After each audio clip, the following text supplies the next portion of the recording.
Hello students, welcome in my class.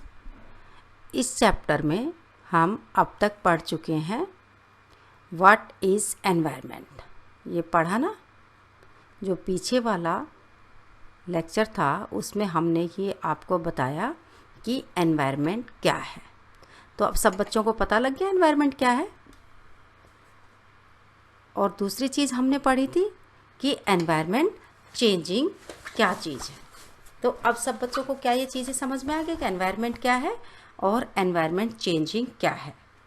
तो मैं एक बार फिर से बताती हूँ आपको कि ये एनवायरनमेंट क्या होता है। ये तो आपको सबको पता ही है कि जो भी ऑब्जेक्ट हमारे सराउंडिंग्स में होते हैं वो सब एनवायरनमेंट है। फिर भी मैं एक बार फिर से आपको बताती हूँ कि एनवायरनमेंट क्या है। The people, place, things and nature that surrounded by living organism is called environment। ठीक है। और दूसरा हमने पढ़ा था एनवायरनमेंट चेंजिंग क्या है। तो मैंने बताया था कि जब हमारी नीड है ये डे बाय डे इंक्रीज होती जा रही है और तब हम अपनी नीड्स को फुलफ़िल करने के लिए एनवायरनमेंट को या तो डिस्ट्रॉय कर देते हैं या मॉडिफाई कर देते हैं, तो ये एनवायरनमेंट चेंजिंग है। ठीक है बच्चों। हाँ बच्चों, आज हम पढ़ेंगे कि नेचुरल एनवायरनमेंट है वो किन किन चीज़ों से मिलकर के बना है, यानी नेचुरल एनवायरनमेंट में कौन कौन सी चीज़ें शामिल है। तो देखिए, land, water, air, plants and animals comprise the natural environment. तो सब मिलके कौन कौन सी चीज़ें मिलकर के बनाती हैं नेचुरल एनवायरनमेंट को। लैंड है, वाटर है, एयर, प्लांट्स एंड एनिमल्स, ये सब मिलकर के नेचुरल एनवायरनमेंट को बनाते हैं। अब बच्चों, पिछली क्लास में आपने lithosphere, hydrosphere, atmosphere and biosphere, इन सब के नाम तो सुने हैं, है ना। तो ये पिक्चर देखिए एक बार, देखा होगा एरोप्लेन दिखाई दे रही है। इसको हम क्या कहेंगे जहाँ पे एरोप्लेन उड़ रहा है। फिर नीचे देखा होगा कि वाटर में कुछ बर्ड्स हैं वो तैर रहे हैं, तो ये वाटर को हम क्या कहते हैं, लैंड को क्या कहते हैं, और जहाँ पर लाइफ पॉसिबल है उसको हम क्या कहते हैं। तो इन सब के बारे में अब हम विस्तार से इस कक्षा में पढ़ेंगे। तो अब हम देखते हैं डोमेन्स ऑफ एनवायरनमेंट क्या क्या है। मैंने बताया lithosphere, hydrosphere, atmosphere and biosphere. अब अलग अलग हम इन सब के बारे में जानेंगे। हाँ तो बच्चों, अब हम देखते हैं कि ये लिथोस्फेयर क्या है। हम किसको कहते हैं लिथोस्फेयर। देखिए, solid crust on the hard top layer of the अर्थ, यानी जो अर्थ जिस पर हम चलते हैं, खड़े हुए हैं, तो इसका जो एक लेयर है, और वो लेयर कहाँ तक हो सकती है इसको भी मैं अभी आपको बताती हूँ। तो जो टॉप लेयर है अर्थ की, इसको हम लिथोस्फेयर कहते हैं। एक बार हम इस पिक्चर की तरफ चलते हैं। देखिए, इसमें कुछ सैंडविचेस दिखाई दे रहे हैं आपको, जैसे सैंडविच है ऐसे बीच में ये प्रेस की हुई कुछ दिखाई दे रहा होगा इसमें।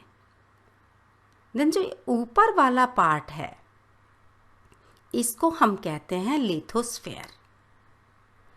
ये हम नेक्स्ट लेसन में आपके पढ़ेंगे कि जो लिथोस्फेयर है, नेक्स्ट लेसन में आपका दिया है कि 35 किलोमीटर तक होता है, यानी अंदर तक अगर हम इसको डिग करें तो 35 किलोमीटर अंदर तक है।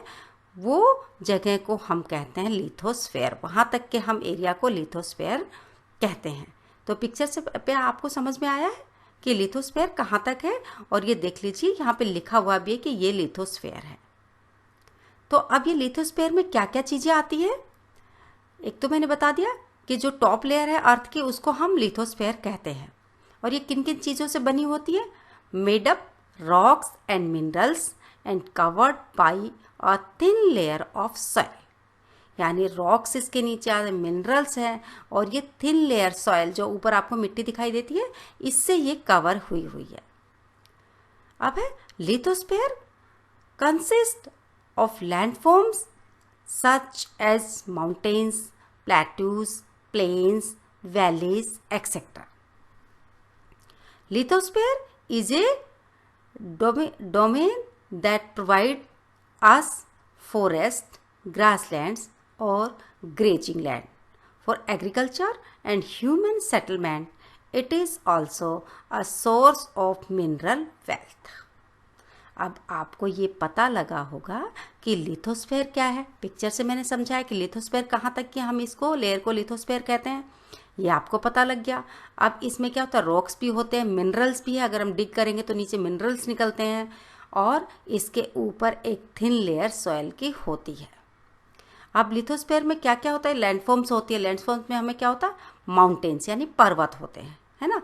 प्लेट्यूज, प्लेट्यूज किसको कहते हैं, टॉप, ये एक टॉप टेबल लैंड होती है जो ऊपर से टेबल की तरह से प्लेन होती है। और माउंटेन्स में तो पीक्स होते हैं, लेकिन प्लेट्यू है वो ऊपर से फ्लैट होती है। प्लेन्स, है ना, प्लेन्स का मतलब जो मैदानी इलाका है वो। वैली, ये सब लिथोस्फेयर के अंदर आते हैं। और लिथोस्फेयर हमको देता क्या क्या है, हमें देता है फॉरेस्ट, है ना, ग्रासलैंड फॉर ग्रेजिंग लैंड यानी जो हम पशु जिसमें चरा सकते हैं, और एग्रीकल्चर के लिए भी जो ह्यूमन सेटलमेंट के लिए कंपलसरी है। तो ये सब चीज़ें हमें लिथोस्फेयर में मिलती है। It is also a source of mineral wealth. मैंने बताया ना कि अगर इसको डिग करेंगे तो नीचे मिनरल्स निकलते हैं, बहुत सारी जगह पे मिनरल्स निकलते हैं। तो ये भी हमें लिथोस्फेयर में ही मिलते हैं। तो अब आपको लिथोस्फेयर समझ में आ गया, और पिक्चर से आपको और अच्छे से क्लियर हो जाएगा कि लिथोस्फेयर कहाँ तक की हम लेयर को कहते हैं। अब आगे चलते हैं और देखते हैं कि हाइड्रोस्फेयर क्या है। हाइड्रोस्फेयर क्या है, द डोमेन ऑफ वाटर, यानी पानी के जितने भी सोर्सेस हैं उनको हम हाइड्रोस्फेयर कहते हैं। यानी the domain of water is equal to hydrosphere. ये आपको पता लगा कि जितने भी वाटर सोर्सेज हैं उनको कहते हैं हम hydrosphere. It comprises various sources of water and different types of water bodies like river, lakes, seas, oceans etcetera. आपको पता लगा कि जितने भी वाटर सोर्सेज है, चाहे वो रिवर है, लेक है, सी है या ओशन है, ये इन सब को हम हाइड्रोस्फेयर कहते हैं। यानी सोर्सेज ऑफ वाटर है वो ही हाइड्रोस्फेयर है। और किस लिए पानी हमको चाहिए, सबको, पेड़ पौधे, एनिमल्स, ह्यूमन बीइंग्स, सबको वाटर चाहिए। तो it is essential for all living organism. अब आप देख रहे होंगे पिक्चर में, आपको पानी की पिक्चर दिखाई दे रही है। तो जितने भी सोर्सेज ऑफ वाटर है उसको हम कहते हैं हाइड्रोस्फेयर। हाँ बच्चों, अब हम देखते हैं कि एटमॉस्फेयर क्या है। अभी तक हमने 2 डोमेन पढ़े, कौन कौन से पढ़े, पहला लिथोस्फेयर और सेकंड हाइड्रोस्फेयर। अब हम चलते हैं एटमॉस्फेयर की तरफ कि ये एटमॉस्फेयर क्या है। The thin layer of air that surrounds the earth is known as atmosphere। यानी जो हमारी अर्थ है बच्चों, उसके चारों तरफ एक ब्लैंकेट है एयर का, और जो ये एयर का जो ब्लैंकेट है इसको ही हम कहते हैं एटमॉस्फेयर। और अब ये कहेंगे कि जो चारों तरफ हवा है तो फिर ये उड़ती क्यों नहीं है, कहीं चली क्यों नहीं जाती है, क्यों चारों तरफ ब्लैंकेट की तरह से इसके अर्थ के आसपास है। तो इसमें भी हम देखते हैं the gravitational force of the earth hold the atmosphere around it. यानी जो ग्रेविटेशनल फोर्स है अर्थ का, वही होल्ड करता है एटमॉस्फेयर का इसके चारों तरफ। तो कौन सी ऐसी चीज़ है जो एटमॉस्फेयर को अर्थ के चारों तरफ होल्ड करती है, पकड़ के रखती है, वो है gravitational force of the earth. अब it protect us from the harmful rays and scorching heat of the sun. अब जो ये एटमॉस्फेयर है ये क्यों ज़रूरी है हमारे लिए? अगर बेटा बीच में ये हमारे पास अगर एयर ऑफ ब्लैंकेट नहीं होगा तो जो सन से हार्मफुल रेज जो आती हैं वो हमें बहुत ज़्यादा गर्मी देगी और बहुत ज़्यादा इस अर्थ को गर्म कर देगी और ये रहने लायक नहीं रहेगी। फिर it consist of number of gases, dust and water vapour. और इसमें क्या क्या चीज़ें होती हैं? इसमें बहुत सारी गैसेस होती है, डस्ट होती है और वाटर वेपर होता है। अब change in atmosphere is equal to change in weather and climate. ये कैसे चेंज होता है? अगर एटमॉस्फेयर में कुछ चेंज होगा तो वेदर और क्लाइमेट को कैसे इफेक्ट डालता है? तो हम देखते हैं कि अगर हमारे चारों तरफ बेटा जो एयर है अगर वो गर्म हो जाएगी तो फिर वेदर भी कैसा होगा? गर्म होगा और क्लाइमेट भी वैसा ही हो जाएगा। अगर ये ठंडी होंगी गैसेस तो फिर ठंडा होगा वेदर भी और क्लाइमेट भी। यानी जो चारों तरफ जो गैस का ब्लैंकेट है उस पर डिपेंड करता है वेदर और क्लाइमेट। उसी के अकॉर्डिंग चेंज होता है हमारा वेदर और क्लाइमेट। तो अब आपको बच्चों समझ में आया कि एटमॉस्फेयर क्या है? जो थिन लेयर है किसकी? गैस की, जो हमारे अर्थ के चारों तरफ है उसको ही हम एटमॉस्फेयर कहते हैं। अब आपको समझ में आया ना बच्चों एटमॉस्फेयर? ये पिक्चर में भी आप देख सकते हैं एटमॉस्फेयर हम किसको कहते हैं। देखा होगा अर्थ के चारों तरफ एयर का एक ब्लैंकेट जैसा बना हुआ है, तो ये एयर ऑफ ब्लैंकेट को ही हम कहते हैं एटमॉस्फेयर। अब हम देखते हैं बच्चों ये बायोस्फीयर क्या है। किस चीज़ को या किस जगह को हम बायोस्फीयर कहेंगे? बायो का आपको मतलब मैंने समझाया था कि लाइफ से रिलेटेड है। तो जहाँ पर लाइफ संभव होगी उसी जगह को हम कहेंगे biosphere. It is a narrow zone of the earth where land, water and air interact with each other to support life. यानी एक पर्याप्त मात्रा में लैंड भी होनी चाहिए, वाटर भी होना चाहिए, एयर भी होना चाहिए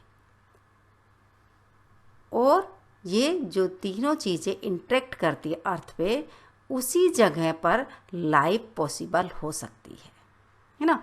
अकेले पानी होगा तो भी हम लाइफ पॉसिबल नहीं है। एयर अगर अकेली है बाकी कुछ चीज़ नहीं है तो भी लाइफ पॉसिबल नहीं है। अगर लैंड ही अकेली है वहाँ पे ना एयर होगी ना वाटर होगा तो भी लाइफ पॉसिबल नहीं है। एक ये ऐसा नैरो जोन है पिक्चर में देखिए बच्चों कि जहाँ पर ये तीनों चीज़ें इंटरेक्ट करती हैं, तो जहाँ पर लाइफ पॉसिबल हो जाती है उस जगह को हम कहते हैं बायोस्फीयर। प्लांट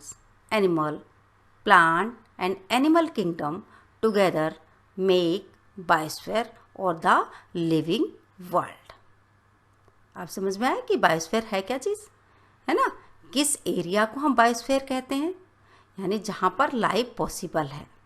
ये पर्याप्त मात्रा में लैंड, वाटर या फिर एयर हमको उतनी होनी चाहिए जितना लाइफ के लिए ये एसेंशियल है। उसी जगह पर लाइफ पॉसिबल है। तो जहाँ पर लाइफ पॉसिबल है उसको हम बायोस्फीयर कहते हैं। हाँ, तो देखो बच्चों अब ये बायोस्फीयर क्या है? यानी बायो यानी लाइफ, जहाँ पर लाइफ पॉसिबल हो उस जगह को ही हम बायोस्फीयर कहेंगे। It is a narrow zone of the earth where land, water and air interact with each other to support life. यानी अर्थ पर जहाँ पर लैंड, वाटर और एयर ये इंटरेक्ट करते हैं एक दूसरे के साथ और लाइफ को जीने के लिए यानी लाइफ को सपोर्ट करते हैं। हम जब देखिए बच्चों अकेले एयर होगी तो भी लाइफ पॉसिबल नहीं होगा, अगर वाटर अकेला होगा तो भी लाइफ नहीं बन सकती, अगर अकेले लैंड होगी जहाँ पर वाटर भी नहीं होगा, एयर भी नहीं होगी तो भी लाइफ पॉसिबल नहीं है। सो जहाँ पर पर्याप्त मात्रा में ये सारी चीज़ें होती है वहीं पर ही लाइफ पॉसिबल होती है। Plant and animal kingdom together make biosphere और द लिविंग वर्ल्ड, यानी प्लांट और एनिमल का जो किंगडम है वो सब मिल कर के ही बायोस्फीयर को बनाते हैं। तो आपको अब समझ में आया कि बायो मतलब लाइफ, यानी जिस जोन में लाइफ पॉसिबल है उसी को हम बायोस्फीयर कहेंगे। हाँ तो बच्चों, आज हमने पढ़ा लिथोस्फीयर क्या है, हाइड्रोस्फीयर क्या है, एटमॉस्फेयर क्या है और बायोस्फीयर क्या है। अब उसी से रिलेटेड होम असाइनमेंट मैं आपको देती हूँ। ये है question number 1, where does the water you see in your home and school come from? Make a list of different use of water in your daily life. एक तो ये क्वेश्चन आपको करना है बच्चों, और सेकंड क्वेश्चन है व्हाट इज लिथोस्फीयर। तो आपके लिए अब ये 2 क्वेश्चन है होम असाइनमेंट के लिए। ठीक है बच्चों।